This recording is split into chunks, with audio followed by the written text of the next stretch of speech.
Napapauluhan na lamang daw ang ama ng estudyanteng na comatose matapos ng isang boxing match. Sa tuwing makikita ang anak bukod sa lagay ng bata, isa sa mga pinoproblema ngayon ng kanyang pamilya ang pambayad sa ospital. May ulat on the spot si Isay Reyes. Isay? June, nanatili pa rin nga dito sa UST Hospital si Jonas Joshua Garcia, ang batang nakomatos matapos tumahok sa isang boxing match sa eskwelahan sa Zambales na inorganisahan ng DepEd. Di mapigilang maluhan ni Lolo Ando nang makausap ng GMA News kanina. Masakit daw sa loob niyang makita ang apo na wala pa ring malay. Na-CT scan na raw ito kahapon pero hindi niya masabi kung ano ang mga findings dito.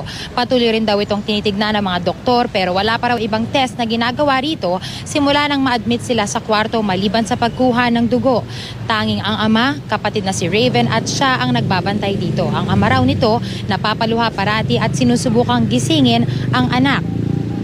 Kwento ni Lolo Ando, noong isang taon lang napasabak sa boxing si Joshua. Ang kambal daw niyang si Raven ang talagang laging kasama sa paligsahan. Siguro raw ay na-inspire ito sa kakambal niya kaya lumahok na rin. Hindi man maganda ang kondisyon ng apo, naniniwala at nananalangin daw ang buo nilang pamilya na gagaling ang kanilang kaanak.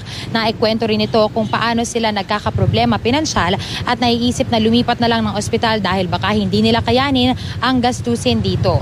Pero ipinarating din ito ang lubos niyang pasalamat sa isang tauhan ng DepEd na siyang nagbigay ng 10,000 para ma-admit sila sa kwarto. Naluluha. So, kasi ako nagpalaki sa batang yun. Hanggang ngayon, sana ngayong araw na ito, magkaroon ng magandang resulta. Samantala, June, base nga sa huling pakikipag-usap nito ni Lolo Ando sa ina ni Joshua na nasa Japan nagtatrabaho ngayon, ay maaari raw itong umuwi ng bansa anumang araw ngayon. At patuloy namang hinihiling ng pamilya ang panalangin ng mga sumusuporta sa kanila. June?